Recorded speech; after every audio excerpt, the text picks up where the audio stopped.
ಏನು ಪ್ರಯೋಗ ಮಾಡ್ತಾ ಇದ್ದೀರಾ? ವಸ್ತುಗಳು ದಹಿಸಲು ಗಾಳಿ ಅವಶ್ಯಕತೆ ಇದೆ. ಓಕೆ, ವಸ್ತುಗಳು ದಹಿಸ್ಲಿಕ್ಕೆ ಗಾಳಿ ಅವಶ್ಯಕತೆ ಇದೆಯಾ ಮಕ್ಕಳ?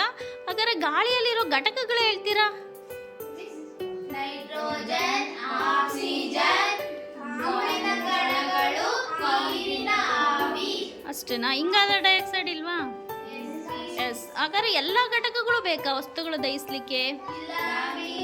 ಯಾವ್ದು ತುಂಬ ಅವಶ್ಯಕ ಇರೋದು ಯಾವುದು? ಆಮ್ಲಜನಕ. ಹಾಗಾದ್ರೆ ವಸ್ತುಗಳು ದಹಿಸ್ಲಿಕ್ಕೆ ಅವಶ್ಯಕವಿರುವಂಥ ಅನಿಲ ಯಾವುದು ಮಕ್ಕಳ? ಆಮ್ಲಜನಕ.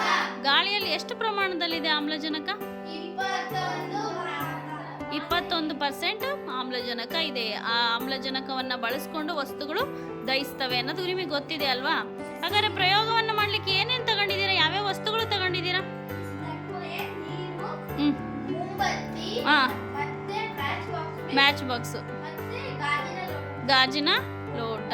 ಓಕೆ, ಪ್ರಯೋಗವನ್ನು ಮಾಡಿ ಮಕ್ಕಳ. ಏನು ಮಾಡ್ತಾ ಇದ್ದೀರಾ? ಮಾಡಿ. ನೀರು ಹಾಕಿದ್ರಿ.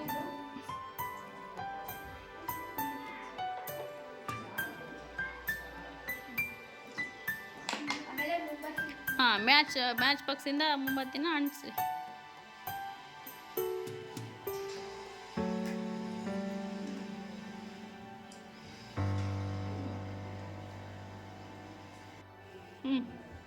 ಏನು ಮಾಡ್ತೀರಾ? ಗಾಜಿನ ಲೋಟವನ್ನು ಇದರ ಮೇಲೆ ಹಾಕುತ್ತೀರಾ? ಬೋರ್ಲಾಗ ಹಾಕ್ತಾ ಇದ್ದೀರಾ ಅಲ್ವಾ?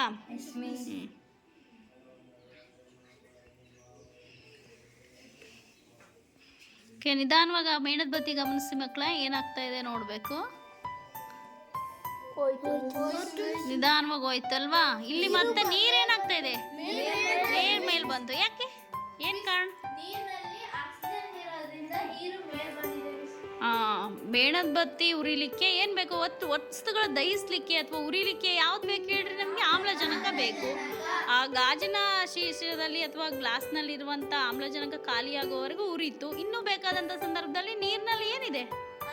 ಆಮ್ಲಜನಕ. ಆ ನೀರಿನಲ್ಲಿರುವಂಥ ಆಮ್ಲಜನಕವನ್ನು ಆ ವಸ್ತು ಉರಿಲಿಕ್ಕೆ ಬಳಸ್ಕೊಳ್ತು. ಹಾಗಾಗಿ ಆ ನೀರೇನಾಯಿತು?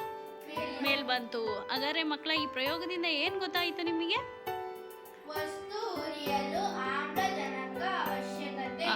ವಸ್ತುಗಳು ಉರಿಲಿಕ್ಕೆ ಆಮ್ಲಜನಕ ಅವಶ್ಯಕತೆ ಇದೆ. ಹಾಗಾದ್ರೆ ಉಳಿದಿರುವಂಥ ಗಾಳಿಯಲ್ಲಿ ಹೆಚ್ಚು ಪ್ರಮಾಣದಲ್ಲಿರುವಂಥ ಸಾರಜನಕ ಅದು ಏನು ಕೆಲಸ ಮಾಡುತ್ತೆ?